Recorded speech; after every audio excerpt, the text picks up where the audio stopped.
حالانکہ وہ اس کا حقیقی باپ نہیں ہوگا. یہ پوری حدیث ہے.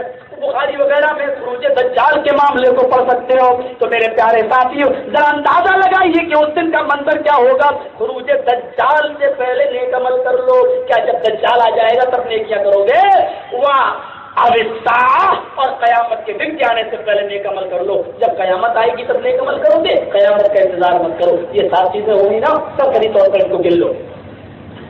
امیر ہو تو غریبی سے پہلے 1، غریب ہو تو امیری سے پہلے 2، تندرست ہو تو بیماری سے پہلے 3، جوان ہو تو عقل خراب کر دینے والے بڑھاپے سے پہلے 4، اور اچانک آ جانے والی موت سے پہلے 5، 6ٹھی چیز دجال سے پہلے، اور 7ویں چیز قیامت سے پہلے. یہ 7 چیزوں کے آنے سے پہلے نیک عمل کر لو. 7 چیزوں کے تو ایک سسٹم میرا چلا تھا یہاں سے. آئیے سرسری طور پر میں تھوڑی دیر آپ کا ان 4 چیزوں پر لے لوں، کیونکہ میرا مین چیز یہی تھی، لیکن اب تفصیل سے نہیں. الا الذین آمنوا، تمام لوگ خسارے میں، لیکن وہ لوگ خسارے میں نہیں. کون؟ الا الذین آمنوا، جو ایمان لائے، وعملوا الصالحات، اور ایمان لانے کے بعد جنہوں نے صالح اور نیک عمل کیے. دیکھیے ایمان بھی ضروری ہے اور عمل صالح بھی ضروری ہے. جو لوگ ایمان لائے ہیں لیکن عمل صالح نہیں وہ بیکار ہے، اور جو لوگ عمل صالح کر رہے ہیں لیکن ایمان نہیں وہ بھی بیکار ہے. میں ابھی بامبے سے آ رہا ہوں، بامبے سے اٹاوا اور اٹاوا سے یہاں، کل سے بامبے جانا ہے. بامبے میں میرا چچیرا بھائی کینسر پیشنٹ ہے، وہ ایڈمٹ ہے. دیکھیے کینسر ہاسپٹل جو بامبے میں ہے، ٹاٹا میموریل، لوگ سب اچھی طرح جانتے ہیں. وہاں دیکھیے کتنے غیر مسلم بھائی، کتنے ہندو لوگ اچھی چیزیں لے کے جا رہے ہیں. کوئی آتا ہے، میں خود اپنی آنکھوں سے دیکھتا ہوں، کوئی آتا ہے تو پورے جتنے مریض ایڈمٹ ہے سب کو کھانا کھلا رہا ہے. کوئی آتا ہے تو آم دے کے چلا جا رہا ہے. کوئی آ رہا ہے تو 1,000 روپے کا چیک سب کو دے کے چلا جا رہا ہے. بڑا اچھا کام کر رہا ہے. عمل صالح ہے ان کے پاس، لیکن نتیجہ یہ ہے کہ کوئی ثواب نہیں ملے گا، کیونکہ ایمان نہیں. اور ہمارے پاس ایمان ہے لیکن ہمارے عمل کا حال یہ ہے، یہ میرا پڑوسی پیسے ہم سے آگے کیسے بڑھ رہا ہے، اس کی بلڈنگ اس کی اوپر کیسے بڑھ رہی ہے. ہم اپنے دکھ سے اتنا پریشان نہیں ہیں جتنا اس کے سکھ سے پریشان ہیں. اب گئے جھڑ حکموں کے پاس، یہ تو ہر گلی میں مل جائیں گے. پتھر اٹھاؤ تو یہ مل جائیں گے بیچارے، ان کی تو کمی نہیں ہے. اور بڑے بڑے دعوے،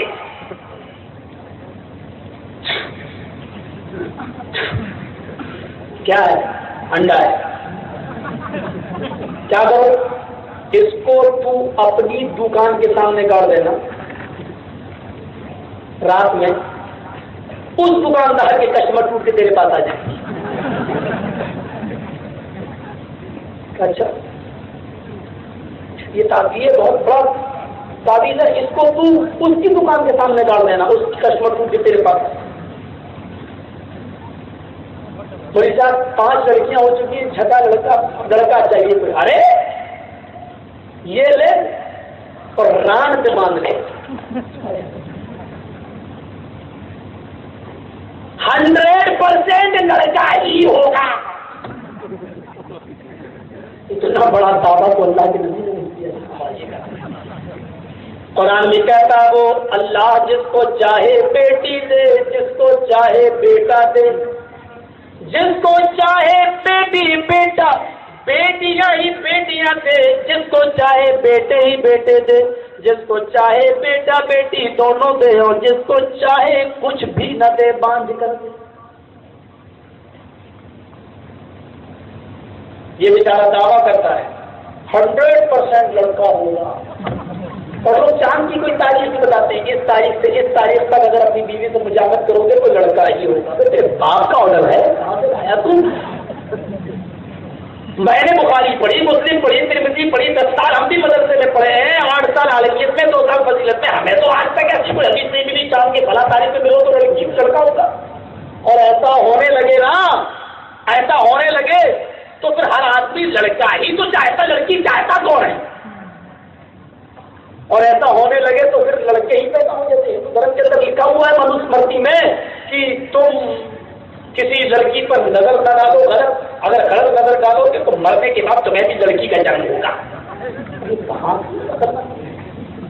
ایک جگہ منوسمرتی میں لکھا ہے کہ کسی بھی جوا مت کھیلو، بھینس کا جنم ہوگا۔ اب دنیا میں جتنی بھی بھینسیں دیکھ رہے ہو نا، یہ سب پہلے مرد تھی، انہوں نے جوا کھیلا ہوگا تب ان کو بھینس کا جنم ہوا ہے۔ اب کوئی ہندو پنڈتوں سے پوچھے کوئی آدمی دنیا میں جوا ہی نہ کھیلے تو اس کا مطلب بھینس کا جنم ہی نہیں ہوگا، اور جب بھینس کا جنم ہی نہیں ہوگا تو دودھ، گھی، مٹھا، مکھن، چھاچ کہاں سے ملے گا؟ یعنی یہ سب نعمتیں کھانا ہے تو جوا کھیلو، یہی تو مطلب ہے۔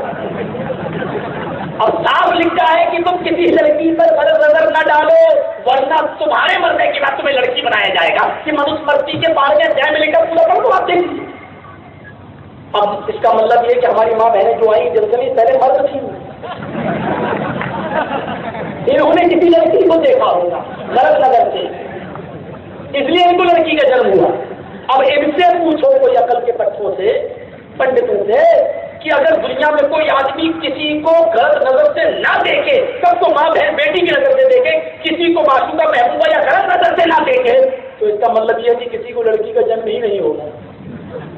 اور جب لڑکی کا جنم نہیں ہوگا تو بچہ کون پیدا کرے گا؟ ایڈوانی یا بھائی ٹھاکر؟ کوئی جواب دو اس کا۔ تو میرے بھائیوں یہاں الٹی من سے کہہ دیے، مولوی کہتے ہیں چاند کی فلاں تاریخ ملے تو لڑکا ہی ہوگا، اور چاند کی اس تاریخ میں اگر ہندو بھائیوں کیس مت کرنا میرے کو، دیکھو میں مولویوں کو بھی کہتے جاؤں دونوں، اور کہتے ہیں چاند کی فلاں تاریخ کو ملو تو لڑکا ہی ہوگا۔ اب ہر آدمی چاند کی فلاں تاریخ کو ملنے لگے تو لڑکا ہی ہو، پھر لڑکیاں پیدا ہی نہیں ہوں گی۔ جب لڑکیاں پیدا نہیں ہوں گی تو یہ اولادیں تو کہاں سے آئیں گی؟ یہ ساری باتیں غلط ہیں۔ چاند کی کسی تاریخ سے کوئی اس کا حساب کتاب نہیں ہے، یہ اللہ کی قدرت ہے، وہ جس کو چاہے بیٹی دے، جس کو چاہے بیٹا دے، جس کو چاہے بیٹا بیٹی دونوں دے، اور جس کو چاہے بے اولاد کر دے، 5 بنا دے۔ حضرت ابراہیم نبی ہے لیکن 85 سال اللہ نے بیٹا بھی نہیں دیا، بیٹی بھی نہیں دی، 2 بیویاں۔ ذرا تصور کیجیے، 85 سال تک بیٹی نہیں، بیٹا نہیں، حاجرہ ہے، سارا ہے، بیٹی نہیں، بیٹا نہیں۔ 85 سال کی عمر میں اللہ نے ان کی دعا سنی۔ حکم ہوتا ہے دعائیں مانگتے رہے، رب ہب لی من الصالحین، اللہ مجھے صالح بیٹا دے، اللہ مجھے صالح بیٹا دے، اللہ مجھے صالح بیٹا دے۔ 85 سال کی عمر میں اللہ نے نبی کی سنی، ابراہیم کی سنی، اور اللہ نے صالح بیٹا دیا ہے۔ اور جن کی سنیں سنی ہے، جن کو ابھی تک کوئی بیٹا بیٹی نہیں ملا ہے، علاج کرا کرا کے تھک چکے، وہ بھی اس دعا کو اپنا وظیفہ بنائے، وہ بھی دعا کو پڑھے۔ حضرت ابراہیم نے یہ دعا پڑھی ہے، مرد بھی پڑھے، عورتیں بھی پڑھے، رب ہب لی من الصالحین، او اللہ مجھے بیٹا دے، صالح اولاد دے، صالح۔ او تو کون ہے؟ بڑی بڑی مصیبتیں تو نبیوں کے سامنے بھی آئی ہیں۔ آدم علیہ السلام کو جنت سے نکالا گیا، انہوں نے اللہ کو پکارا۔ حضرت نوح کا بیٹا نوح کے سامنے ڈوب کے مر رہا ہے، اور نوح اللہ کو پکار رہے ہیں۔ حضرت یونس ڈوب گئے، مچھلی نگل گئی، پانی میں پھینک دیے گئے، مچھلی نے نگل لیا۔ حضرت یونس کو اس مصیبت میں تو اللہ ہی یاد آ رہا ہے، لا الہ الا انت سبحانک انی کنت من الظالمین۔ ابراہیم کو نمرود آگ میں ڈال رہا ہے، ابراہیم بھی اللہ ہی کو پکار رہے ہیں، اللہ تو دیکھ رہا ہے۔ حکم ہوتا قلنا یا نار کونی بردا وسلاما علی ابراہیم۔ اللہ جن نیک بندوں پر مصیبتیں آئیں، یہ مصیبتیں خود دور نہیں کر پائے، وہ لوگوں پیغمبر ہیں، نبی ہیں، اپنی مصیبتیں خود دور نہیں کر پا رہے ہیں۔ جب ان کے سامنے مصیبتیں آئیں، انہوں نے رب کے سامنے اپنا دامن پھیلایا۔ یہ تعلیم ہمیں قرآن دے رہا ہے کہ جب تمہارے اوپر مصیبتوں کے بادل چھا جائیں تو تم بھی رب کو پکارو، تم اپنا دامن بھی رب کے سامنے پھیلاؤ۔ اس کی یہاں دیر ہے لیکن اندھیر نہیں ہے، اس کی یہاں تاخیر ہو سکتی ہے لیکن نا امیدی نہیں ہے۔ میرے بھائیوں، اگر وہ نہیں دیتا ہے تو اس میں بھی اس کی کوئی مصلحت ہے۔ ہو سکتا ہے کہ تم اولاد مانگ رہے ہو، وہ نہیں دے رہا ہے، ہو سکتا ہے کہ وہ اولاد تمہاری قتل کی قتل کی ذمہ دار بن جائے یا تمہاری نافرمان ہو اور تم یہ دعا کرو کہ اس سے بہتر تھا کہ اللہ مجھے بیٹا ہی نہیں دیتا. یہ مسئلہ تو وہ جانتا ہے، ہم نہیں جانتے. میرے بھائیوں صرف تصور کرو، آج ہمارے پاس ایمان ہے لیکن عمل صالح نہیں ہے. آج ایمان بھی بڑا عجیب و غریب ایمان ہے. یہ آدمی ہم سے آگے کیوں بڑھ رہا ہے؟ یہ مولوی ہم سے آگے کیوں جا رہا ہے؟ یہ ہم سے آگے کیوں تجارت میں آگے بڑھ رہا ہے؟ اس کی بلڈنگیں کیوں بن رہی ہے؟ یہ حسد، یہ کینہ بڑی عجیب و غریب چیز ہے میرے پیارے ساتھیوں. بس یہ جینے نہیں دیتی ہے. آج ہمارے پاس ایمان، دیکھیے مئی جون کا مہینہ چل رہا ہے، اچھا ختم ہو جولائی شروع ہو گیا. ابھی جون کے مہینے میں دیکھیے ٹرینوں کا سفر کر کے میں نے دیکھا منماڑ اسٹیشن پر، اٹارسی اسٹیشن پر، بھوپال کے جنکشن پر میں نے دیکھا کہ بڑے بڑے غیر مسلم لوگ ڈرم میں پانی بھرے ہوئے ہیں اور برف گھولے ہوئے ہیں اور جیسے ٹرین روکتی ہے ان کو پانی پلاتے ہیں، مسافروں کے برتن بھرتے ہیں، بوتلیں بھر رہے ہیں فری میں، بلا کوسٹ بلا قیمت پانی دے رہے ہیں. کتنا اچھا کام ہے پانی پلانا دوسروں کو. ان کے پاس عمل صالح تو ہے لیکن ایمان نہیں ہے.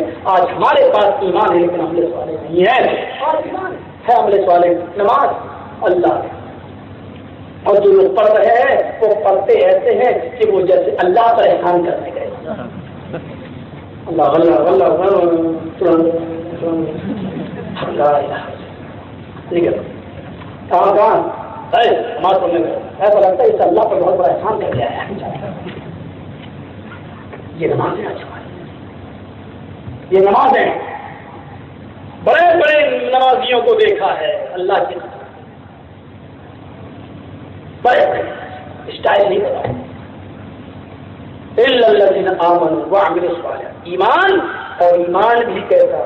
ایمان نام قربانی دینے کا. ہم نے قربانی دی. یہ ایک واقعہ سناؤں گا، ذرا تصور کیجیے کہ اس واقعے کو سن کر اپنی آنکھیں ٹھنڈی کر لیجیے اور اپنی آنکھوں کو میرے بھائیوں اشتار بھی کر لیجیے. ذرا تصور کیجیے واقعہ ایمان نام کس چیز کا ایمان، اور پھر ہم اس ترازو میں اپنے آپ کو تولیں. میں سمجھتا ہوں کہ یہی واقعہ ایمان کو گرم کرنے کے لیے کافی ہے، ہمارے ایمان میں جوش پیدا کرنے کے لیے واقعہ کافی ہے.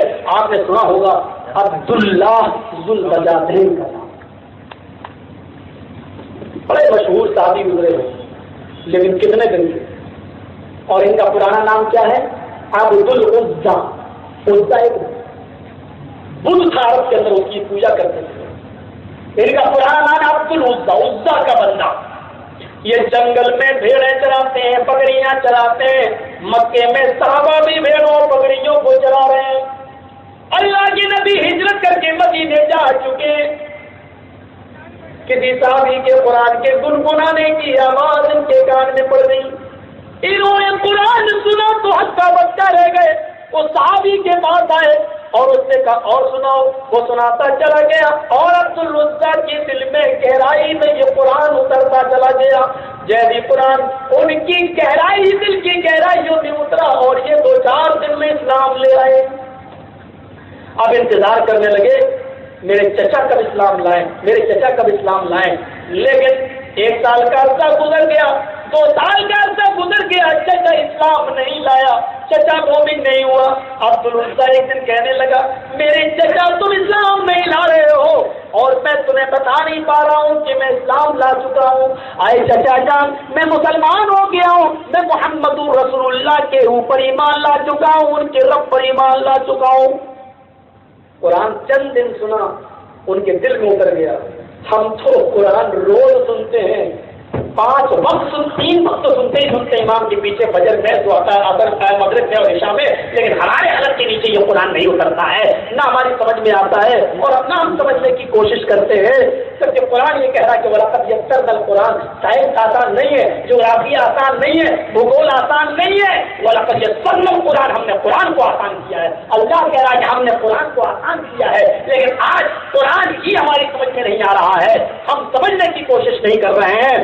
آج یہ قرآن مائیکل جیکسن نے سمجھا تو اس کی سمجھ میں آ گیا، یہ قرآن نیپولین نے سمجھا تو اس کی سمجھ میں آ گیا تھا، یہ قرآن ٹونی بلیئر کی سالی نے سمجھا تو اس کی سمجھ میں آ گیا، یہ